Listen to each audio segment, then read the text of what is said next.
messieurs, bonjour. Bien-aimés dans le Seigneur, que la paix et la grâce de notre Seigneur Jésus-Christ surabondent sur vous. Je suis heureux encore ce jour de vous retrouver pour que nous puissions continuer à nous entretenir sur des choses que nous avons commencées il y a bien 2 semaines concernant notre grand sujet sur lequel nous avons décidé de partager ensemble, d'étudier les Écritures comme des disciples de Jésus-Christ. Nous avons choisi de nous laisser enseigner par le Seigneur au travers des Saintes Écritures en ce qui concerne la délivrance. Donc la délivrance est notre grand thème sur lequel nous sommes en train d'évoluer pendant toutes ces semaines. Et déjà, la semaine passée, nous avions parlé d'un sous-titre qui était « Les liens de l'idolâtrie ». Et dans ce lien de l'idolâtrie, nous avons débattu, ou plutôt nous avons parlé et partagé des formes de l'idolâtrie. Et nous avons dégagé 2 formes d'idolâtrie. Donc, la première qui était l'idolâtrie passive. Et nous avons pour cela lu des textes dans Deutéronome chapitre 6, le verset 1er au verset 9. Nous avons lu un tout petit verset au Deutéronome 30, verset 6. Et nous avons lu aussi, pour une bonne lumière, dans 1 Jean, dans le premier épître de Jean, au chapitre 2, nous avions lu du verset 15 au verset 17.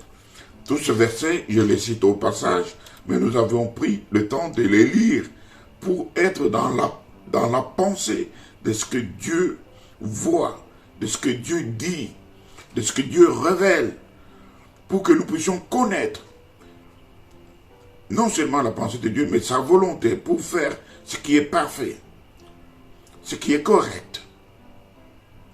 Et nous avons dégagé une deuxième forme de forme d'idolâtrie, c'était l'idolâtrie active. Et dans cette forme, nous avions lu dans l'Épître aux Romains, chapitre 1er, du verset 22 au verset 24. Et là-dedans, nous avons longuement parlé de ce qu'était l'idolâtrie active. Mais aujourd'hui, nous allons aller encore dans un autre point de lien d'idolâtrie qui est la magie. Nous avons introduit cela dans notre rendez-vous de la semaine passée et aujourd'hui nous prenons le temps d'en parler. Vous savez, la Bible, c'est en soi le mystère de la piété, où Dieu a pris un corps à cause de son amour dont il a aimé l'homme pour venir sauver l'homme dans la chair, avec la nature humaine. C'est ça le mystère de la piété. C'est Jésus-Christ lui-même qui est le mystère de la piété. C'est la parole faite chair. C'est Dieu qui prend la chair humaine et qui vient pour sauver l'homme parce qu'il l'a beaucoup aimé. Et c'est ainsi que toute la Bible, ainsi que toutes les prophéties qui sont dans la Bible, concourent en la naissance, en la venue, en la mort et en la résurrection de Jésus-Christ. Et tout cela, c'est surnaturel. C'est des mystères. Parce que Jésus-Christ n'est pas venu au monde comme viennent tous les communs de mortels. Jésus est né d'une vierge qui, elle, plutôt, a été couverte par la puissance du Saint-Esprit, sans avoir des rapports physiques. mais a conçu par la puissance du Saint-Esprit, du Christ, le mystère de la piété, Dieu fait chair pour venir sauver l'humanité. C'est ainsi que dans toute la Bible, nous ne verrons que l'expression de l'amour de Dieu. Nous verrons que le plan de Dieu pour le salut de l'homme. Nous verrons que tout ce que Dieu promet, tout ce que Dieu a fait, tout ce que Dieu demande à l'homme de faire pour être agréable, pour recevoir et conserver son salut et entrer dans les promesses de Dieu. D'où nous verrons de moins en moins. La Bible nous parlait de la puissance du diable, de ses exploits, de ses élucubrations. C'est vrai. La Bible nous parle de sa chute, nous parle de son acharnement pour nous mettre en garde, mais tout en nous montrant le bon chemin à suivre. C'est pourquoi, aujourd'hui, concernant ce point de notre étude biblique qui est la magie, je parlerai beaucoup plus par l'inspiration du Saint-Esprit, mais je donnerai, peut-être pour une étude biblique, je donnerai moins de versets, parce que je ne veux pas aller chercher des versets où Dieu parle des exploits du diable, comme si la Bible était écrite aussi pour vanter le diable ou pour donner honneur à son existence ou à sa bataille, à son acharnement contre l'homme. Comme je venais de le dire, c'est plutôt l'expression de l'amour de Dieu envers l'homme qu'il a créé et qu'il a mis sur cette terre, sur lequel il a fait reposer l'autorité et la domination. Quand bien même nous savons qu'en se faisant séduire, l'homme avait perdu la domination, l'homme avait perdu l'autorité. C'est ainsi que le malin s'en est accaparé. Et lorsque nous lisons dans Jean, il est dit quelque part, lorsqu'il tenta le Seigneur, il dit que si tu te prosternes, l'autorité, la domination, le pouvoir de tout ce qui est sur la terre m'a été donné. Non, mais c'est l'homme qui avait cette autorité, c'est l'homme qui avait cette domination, c'est l'homme qui avait ce pouvoir que Dieu lui avait donné et qu'il a cédé au malin, au diable, lorsqu'il est venu avec la ruse et la tromperie. Là, j'introduisais un peu notre étude biblique de ce jour. Mais aujourd'hui, nous allons parler de la magie. Et d'autres points, selon que nous aurons le temps d'en parler. La magie, nous allons la définir comme un art. Mais cet art, il est l'art de prononcer des paroles. C'est un art de pratiquer, d'appliquer des formules magiques pour opérer des prodiges par la puissance des êtres spirituels au service de Satan. Et elle implique la croissance à la réincarnation et se sert des supports matériels comme les médailles, comme les bagues, comme les chaînettes, comme des bracelets, comme des chapelets, comme des mouchoirs, comme des accoutrements. Vous pouvez voir des costumes, des toges, des robes, des chapeaux de toutes sortes, et même un arsenal de matériel qui sont des caisses, qui sont des couteaux, qui sont des scies, qui sont tout ce qu'ils utilisent pour séduire. Et la magie se sert de toutes ces choses. La magie, nous pouvons déterminer les formes sous lesquelles elle se présente, à savoir la magie blanche et la magie noire. C'est quoi la magie blanche? Lorsque nous parlons de la magie blanche, nous voyons que celle-ci utilise cette puissance magique à des fins dites bénéfiques. Est-ce que vous comprenez? Donc vous allez voir quelqu'un qui cherche la protection, quelqu'un qui cherche la chance, quelqu'un qui cherche la réussite, quelqu'un qui cherche l'avancement professionnel, ou quelqu'un malade qui cherche la guérison, ou des personnes qui sont des chefs d'entreprise ou qui sont dans une association, dans une société, dans un pouvoir public. Ils cherchent la domination. Lorsqu'il vient, tout le monde tremble, tout le monde est sous sa domination. Tout le monde est sous son emprise. Quand il dit quelque chose, c'est l'amen. Personne ne peut contester. Et c'est même la crainte plutôt que le respect. Lorsque il entre là où vous êtes, c'est le calme, c'est le silence total. Et vous devenez docile. Vous vous sentez léger. Vous vous sentez déplumé. Vous avez envie qu'il parte vite de là. Or, c'est juste un passage.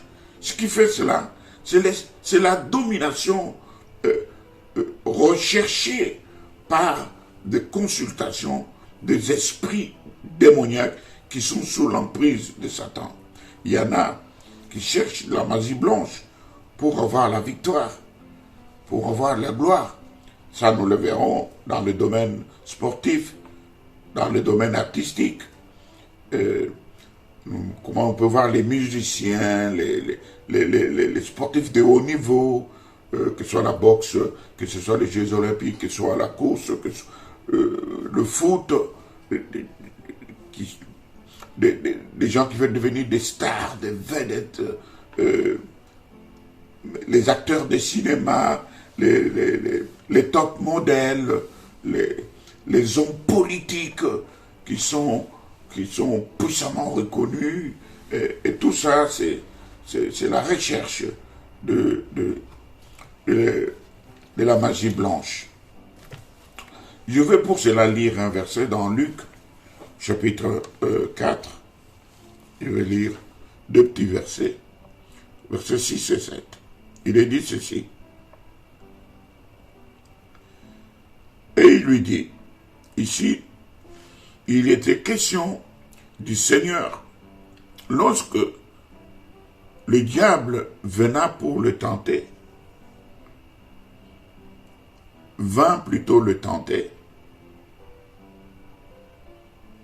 et il lui montre le pouvoir, il lui montre l'étendue de ses capacités, il lui montre ce qu'il possède et ce qu'il peut donner à qui il veut. Lisons alors les Écritures. La Bible déclare au verset 6, « Et le diable dit au Seigneur, « Je te donnerai toute cette puissance et la gloire de ce royaume, car elle m'a été donnée et je la donne à qui je veux. Si donc tu te prosternes devant moi, elle sera toute à toi. » Vous voyez ce que l'ennemi, ce que le diable peut faire comme proposition. Je venais tout à l'heure de dire que le Seigneur avait donné ce pouvoir, à cette puissance à l'homme. Mais alors, il ignorait qu'il était en présence de la parole faite chair. Bien sûr, il le savait. Mais quand il a vu l'homme, quand il a vu la chair, ignorant qu'il est, parce qu'il est en fait, nous allons voir ça, nul, encore moins les magiciens, ni n'importe quelle forme que ce soit de divination ou spirituelle quelconque, ne peut connaître la volonté ni le plan de Dieu. Parce que quelque part il dit, dans Romains, s'ils eussent connu la volonté de Dieu, ils n'auraient pas tué Christ. Parce que c'est en tuant Christ que le plan de salut de Dieu s'accomplissait en faveur de l'homme qui était perdu et pour lequel Dieu lui-même était venu le chercher pour le sauver, selon que Luc 19 nous le dit. Donc, le diable, même les esprits, ils ne connaissent pas la volonté de Dieu. Et pour revenir à la magie blanche, nous disons que certains guérisseurs utilisent la magie blanche, c'est-à-dire l'idolâtrie religieuse, l'occultisme. Et dans l'occultisme, nous voyons toutes ces sciences mystiques. Je ne vais pas les citer ici pour catégoriser les uns ou les autres, mais en gros, toutes ces sciences mystiques, ces sciences occultes, ces ordres mystiques, sont une forme de cette magie. Bien que la magie blanche présente par ses actions, nous voyons qu'elle est une sorte de prétention à faire du bien à l'homme.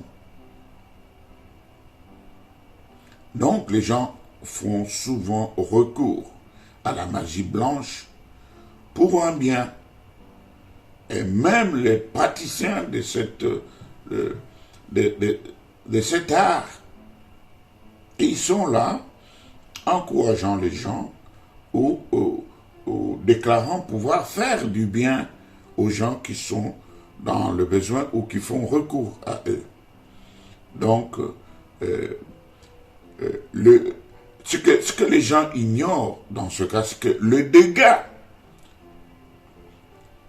que la consultation, que la pratique de cette magie blanche est cause de très énormes dégâts dans la vie de ceux qui la pratiquent, qui la consultent ou qui en font recours. Ce que nous devons savoir, et la recommandation que je fais à tout le monde et à tous les enfants de Dieu, ou aux personnes qui auront déjà pratiqué, flirté, fait cette magie, c'est que le diable ne peut jamais vouloir le bien de l'homme. Étant rusé, il se sert des biens matériels ou des biens physiques pour séduire sa victime. Mais les destructions qu'il cause sur le plan spirituel sont incalculables. Comme qui dirait, les dégâts collatéraux qui s'en suivent, des dégâts collatéraux qui arrivent après ces alliances, ces consultations sur le programme, sur la vie de l'homme, sont incalculables. Dès que l'homme fait appel à Satan, dans le but de rechercher un bonheur quelconque, il sera obligé en retour de lui céder certains pouvoirs sur son corps ou dans sa vie. Et là, le praticien, Satan, il va exercer cela par une possession. Nous avons vu ça lorsque nous avons parlé de la délivrance tout au début. Et cela, c'est de plein droit. C'est-à-dire qu'il applique la possession de plein droit.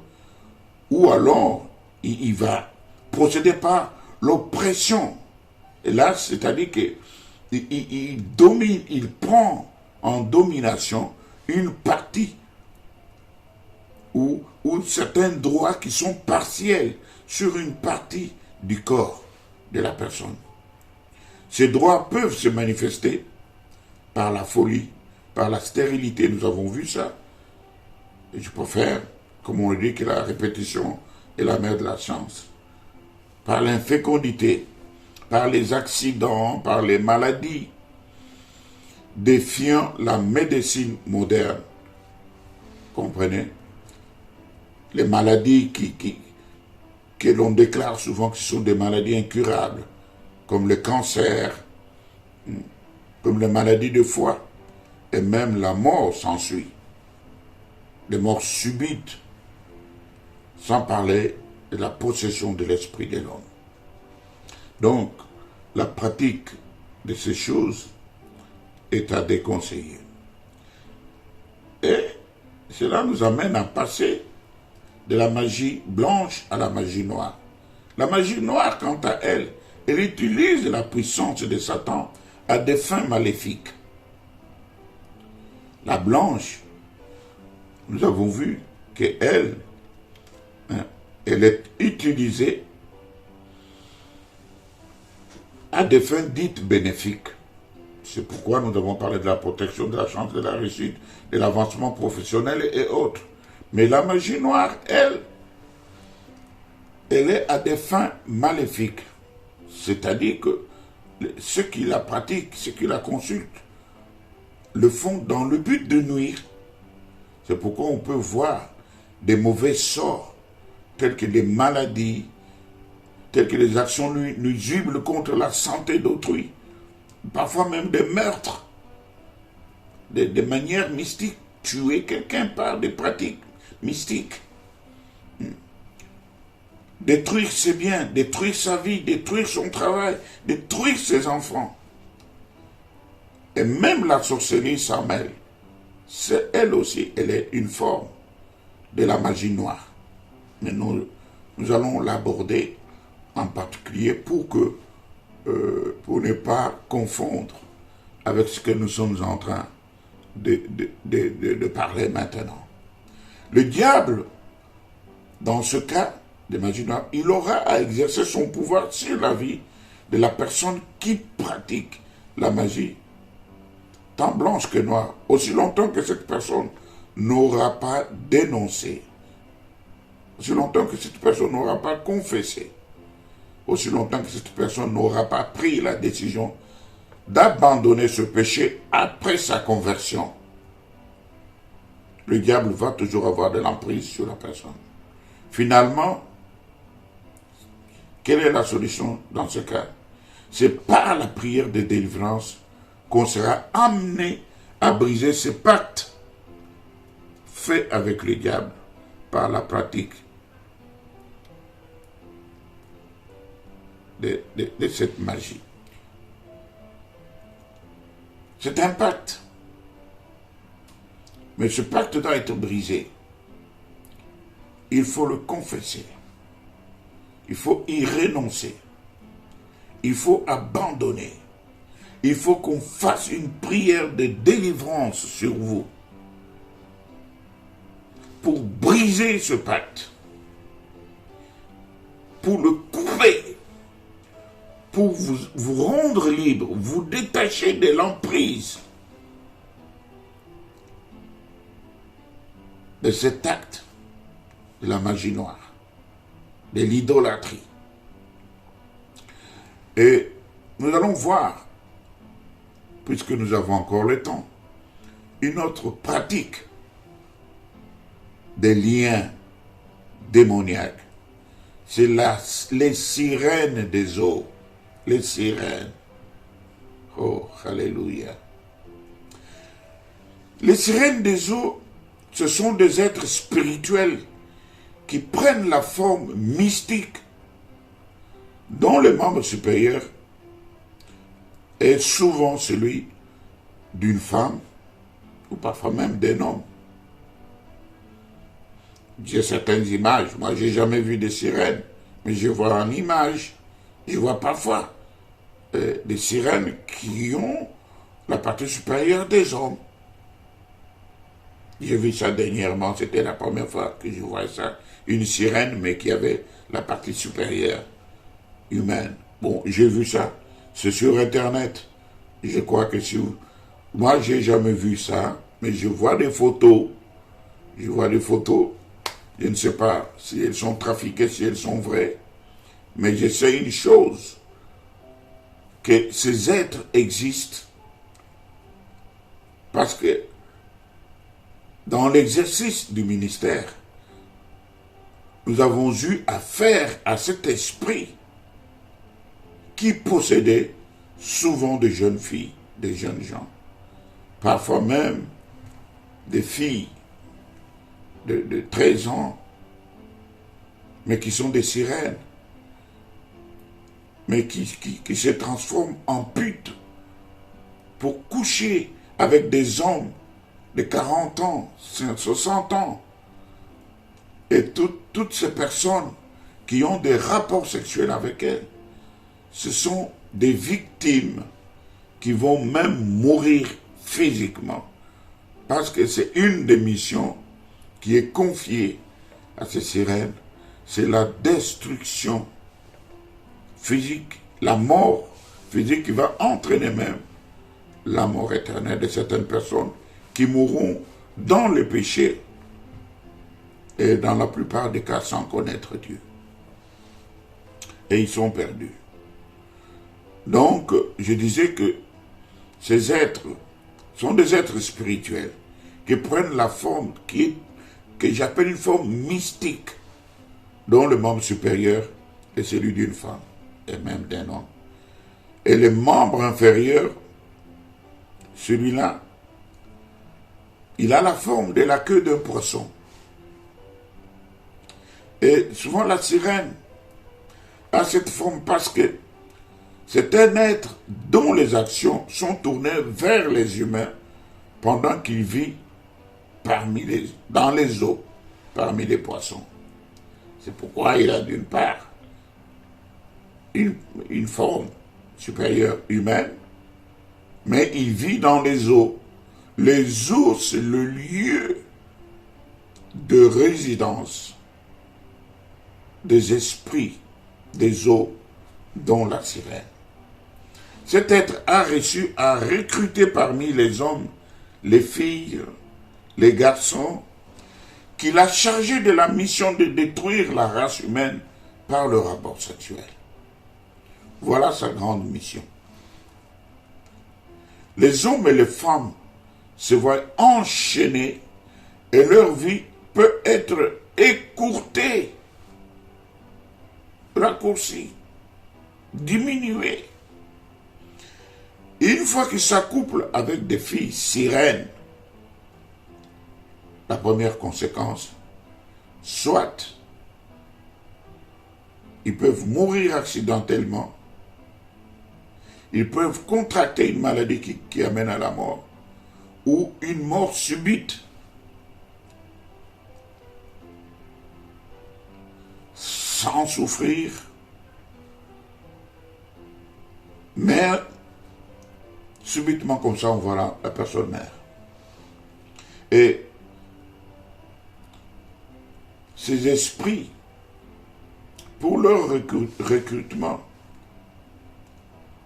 elles cherchent leur proie dans des bars, dans des boîtes de nuit, dans des bureaux, dans des écoles. Elles opèrent aussi dans des églises avec but principal d'éteindre la flamme de l'esprit et de le remplacer par les œuvres de la chair, surtout l'impudicité et l'adultère. Leur cible privilégiée reste ceux qui font quelque chose dans les églises, surtout les pasteurs, les collaborateurs du pasteur, les serviteurs, les intercesseurs, tous ceux qu'on voit dans un service quelconque au sein de l'église, mais beaucoup plus les musiciens. C'est-à-dire que ceux des groupes de louanges, d'adoration, pour arriver à leur fin, elles se servent souvent des cadeaux envoûtés comme de l'argent, des vêtements. Elles font trop de cadeaux. Et après le rapport sexuel avec une sirène, un chrétien est enchaîné, il est envoûté, et la mort spirituelle s'ensuit.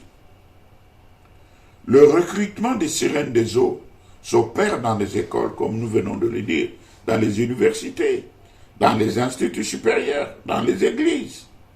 Le critère principal, reste la beauté extérieure.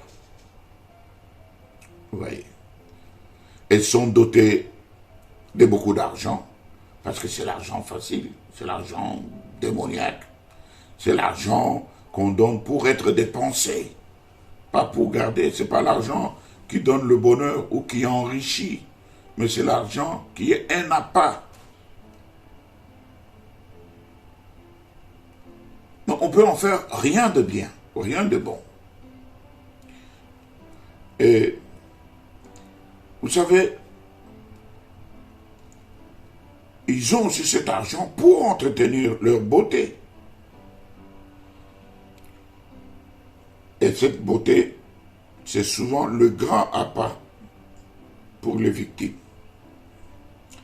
La séduction pour le recrutement se fait par des cadeaux, par de l'argent, par des vêtements, comme nous venons de le dire. Et parfois même par la nourriture. Pas n'importe quelle nourriture, mais une nourriture envoûtée. Vous voyez.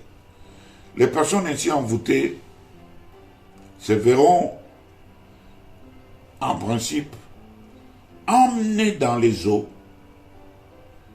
pour leur initiation.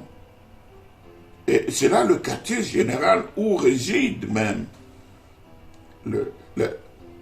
la puissance des esprits des sirènes. Le monstre des eaux, le démon des eaux, c'est dans les eaux, dans les rivières. Et dès qu'il a recruté ses agents, il va les amener dans les eaux, dans son quartier général, qui sont les eaux, pendant une période, qui est une période d'initiation, et qui prendra fin par une cérémonie qui sera appelée la cérémonie d'intronisation. Et je vous ai dit qu'ils prennent des filles même de tout âge. Vous pouvez voir une fille de 8 ans qui est sirène, qui a une puissance de séduction irrésistible. 12 ans, 13 ans, 14 ans. Elle s'est dit qu'elle se met souvent dans les carrefours et quand les hommes la voient, parfois ils font des accidents. Tellement elle est séduisante, elle est belle. Et vous allez voir une enfant de 8 ans qui vous dit qu'elle sort avec des personnes de 60 ans. Parce que quand on la voit comme une grande dame. Vous voyez, elle a ce pouvoir-là de se donner un corps pour accomplir sa mission. Une fois intronisée, la nouvelle recrue est dotée d'un cœur sadique en vue d'exécuter la mission de son maître qui consiste à nuire. Jean, chapitre 10, verset 10, qui nous dit que le voleur vient pour détruire, pour égorger. Il vient voler, il détruit, il égorge. Et elle est aussi dotée d'une puissance de séduction sans pareil. Vous voyez. Et la personne qui est revêtue, intronisée comme une sirène, elle a un regard très piquant. Elle a une puissance d'envoûtement dans ses yeux. Et pour parler des signes extérieurs de cette personne qui est la sirène, le premier signe, c'est la beauté extraordinaire. Une beauté féerique. Vous voyez une personne, vous vous dites, mais celle-ci, elle est née ou elle a été fabriquée, ou c'est un ange qui est venu dans ce monde. Une personne d'une beauté extraordinaire. Vous dites, est-ce que ça c'est une beauté d'homme ou c'est un être d'une autre planète? Et vous allez voir la personne, elle est d'une propreté extrême. Tout ça, ce sont les atouts pour attirer. et il vit dans une luxure extraordinaire. Et ce sont des choses qu'elle possède, mais qu'elle met gracieusement, facilement, sans demander des exigences en retour à la personne à qui elle expose ou elle propose son luxe. Ça peut être sa maison, son appartement où il vit, ça peut être sa voiture. Il vous fait bénéficier de tout ce luxe-là. Et quand on est captif, quand on est pris dans le piège, on n'a plus de regard, on n'a plus de raisonnement. On ne peut plus penser à s'en sortir. On se laisse lier, enchaîner et puis égorger. Et vous allez voir aussi ces esprits de sirènes. Comme autre signe extérieur, c'est les tenues sexy. Des mini-jupes, des collants, comment dirais-je encore, c'est comment, voilà, des collants, ils ont beaucoup de noms, comment on les appelle, donc, qui laissent voir certaines parties du corps, vous voyez, des tenues comme ça, le nombril, les hanches, les seins, ou des bras cassés, où l'on voit les aisselles, les naissances des seins, ou par-ci par-là. Ils ont des vêtements déchirés entre des habits qu'ils achètent neufs, mais qui sont coupés, et qui laissent voir les naissances des fesses. Donc vous allez voir une culotte qui est coupée jusqu'à la naissance des fesses.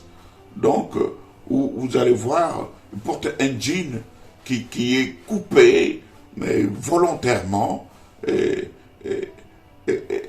qui laisse voir les parties qui, en principe, doivent être couvertes. Mais une personne qui, quand vous la voyez, vous êtes poussé à regarder pour aller voir ce qui se cache, parce que sa tenue laisse entrevoir certaines parties intimes de son corps. Mais ça, ce sont des appâts.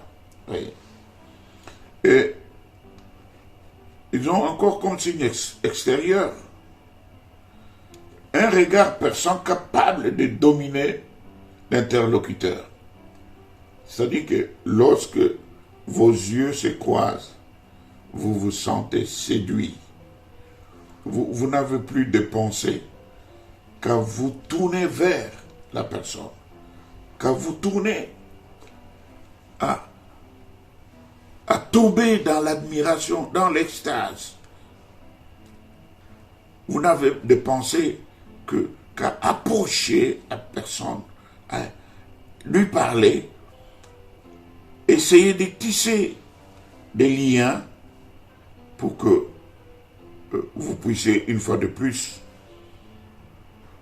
avoir l'occasion, la possibilité de ne pas vous perdre de vue, mais de vous rencontrer. Vous voyez. Et un autre signe, on peut voir l'amour du plaisir. Un plaisir, c'est-à-dire que tout ce qui l'anime, c'est le plaisir. C'est des lieux où on ne fait que jouir de plaisir. Des hôtels, des restaurants, des piscines, que du plaisir et du plaisir. Ça aussi, c'est un signe extérieur. Et pour ce qui concerne les choses de Dieu, c'est la superficialité totale. Ils sont superficiels.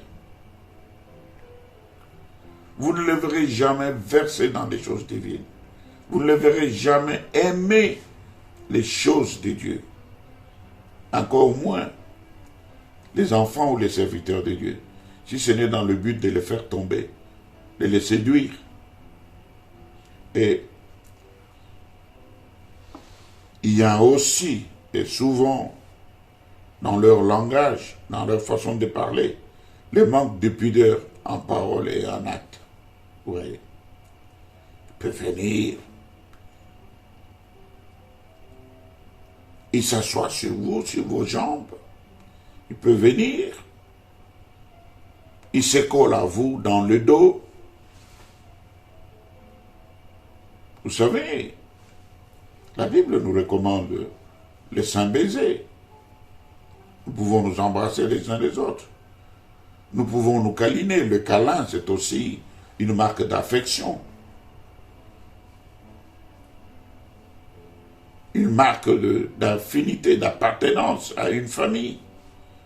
Un lien fort familial. Mais vous allez voir d'autres qui profitent dans des câlins pour venir avec des attouchements, vous voyez. C'est ça que je voulais dire. Mais un acte qui est fait avec un cœur pur, un cœur saint, demeure saint. Et on sait le voir, on sait le sentir aussi. Mais quand on vient dans le but de séduire, c'est là aussi. Mais quand vous êtes enfant de Dieu, vous n'allez pas craindre ces choses. Quand nous les disons comme ça, de peur que, en évitant, vous allez vous dévoiler aussi ce que vous êtes. Mais si vous continuez à le faire de bon cœur, puisque vous avez une pensée pure, vous allez demeurer dans ces choses parce que vous le faites d'une manière saine. Il n'y a pas de péché à cela. Mais beaucoup de bijoux, beaucoup de modèles de vêtements, d'habits viennent du quartier général des sirènes des eaux, comme les robes, comme les jupes, ayant la forme de la queue de sirène, vous voyez. Et même parfois, nous voyons des sœurs, ou des mamans, ou des femmes, qui mettent des mèches, qu'on appelle souvent des mèches naturelles. La plupart de ces cheveux sont des cheveux de sirène. Vous voyez. Mais puisque vous ne le savez pas, si ceux qui savent, ils vous diront, ne mettez pas le mèche. Mais ils doivent dire que parce qu'ils ne sauront pas, lorsque vous allez choisir quelles sont les mèches des sirènes et quelles sont les mèches des indiennes qui coupent les cheveux et qui les font des dons à leur divinité. Mais dont les gourous et autres prennent ces cheveux pour les vendre afin de s'enrichir. Donc ils exploitent les membres qui viennent donner, et ils croient donner à leur divinité, à leur Dieu, parce que les cheveux repoussent. Mais ceux à qui ils donnent, ils en font le commerce. Ils les vendent. Ils s'enrichissent. Et c'est nos sœurs, nos enfants, nos mamans qui achètent ces mèches, qui les portent. Ce sont des choses livrées à des divinités. Cela amène des liens démoniaques. Et aussi, elles peuvent se présenter au lieu de la rencontre avec une tenue sexy, parfois même sans soutien, sans vêtements, pour dégager une force de séduction. Et ça, c'est un conseil que je donne à beaucoup qui prétendent pouvoir délivrer. Et je le donne aussi ce conseil aux serviteurs de Dieu, qui font souvent le service de délivrance. Vous savez, il y en a même qui, elles prétendent même chercher la délivrance. Mais lorsqu'elles viennent, elles viennent animer plutôt de l'esprit de pouvoir chercher l'occasion d'envoûter. Et souvent, les hommes de Dieu, les serviteurs, qui veulent procéder, qui sont animés de bonnes intentions, qui veulent procéder à la délivrance des personnes qui ont l'esprit des sirènes, des eaux, ils doivent éviter de se retrouver seuls avec ces personnes dans un lieu isolé.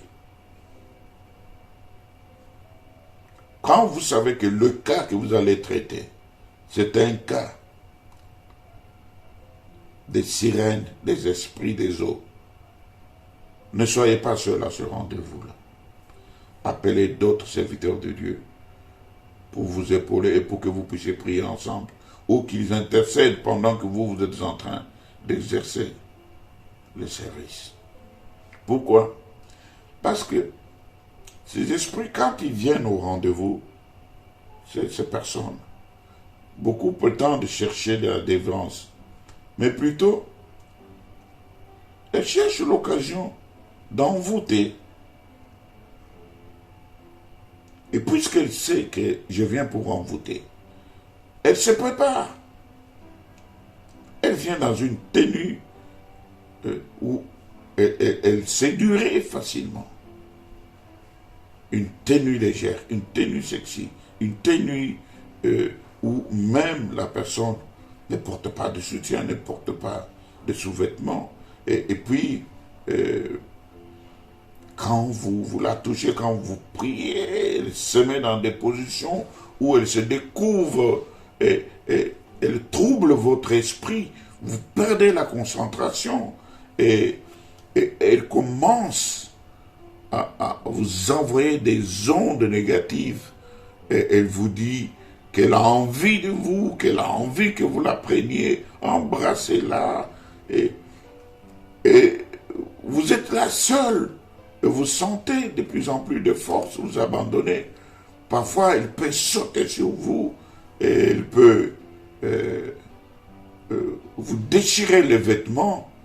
Et lorsque les gens arrivent, ils vous trouvent dans cette tenue-là, même s'il ne s'est rien passé, ils disent « Oh voilà, cet homme de Dieu a voulu violer. » Et directement, ça va à la justice, des photos, le téléphone, voilà, il voulait violer. Et vous êtes arrêté, condamné pour tentative de viol. Or, tout simplement, c'est cet esprit qui voulait salir, éclabousser l'homme de Dieu que vous êtes. Et je crois, puisque là, nous sommes déjà à la 34e minute, nous allons faire une prière concernant ces formes d'idolâtrie en rapport avec notre sujet des liens d'idolâtrie. La magie et les sirènes des eaux. Père, nous avons besoin de ton soutien. Merci de nous avoir expliqué ces choses pour qu'au moment où nous voyons ces pratiques autour de nous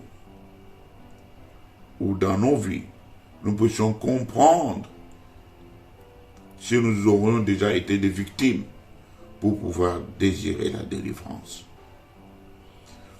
Seigneur, je te prie pour que ta main couvre les tiens de meurtrissures de Christ pour les garder, pour les sauver, pour les préserver de toute séduction, de toute chute, et que tous les liens en rapport avec la magie noire, avec la magie blanche, avec les esprits des sirènes des eaux, soient coupés maintenant de leur vie, qu'ils soient délivrés totalement, corps, esprit et âme, et qu'il n'y ait aucun lien de cette nature dans leur vie, maintenant même, au nom de Jésus-Christ de Nazareth. Qu'ils soient affranchis, couverts de ton sang, comme d'un bouclier qui les protège contre tous les traits enflammés du malin. qu'aucun ne succombe à ces séductions, qu'aucun ne soit trouvé dans ces liens, que tout ce qui t'appartient, Père, se retrouve dans la bergerie, marquetée et tachetée par le Saint-Esprit, désignant leur appartenance à Christ, pour maintenant et pour l'accomplissement du glorieux avènement du Seigneur dans les airs. C'est à quoi est liée notre espérance, maintenant jusqu'au jour de ton glorieux avènement. Au nom de Jésus-Christ. Amen.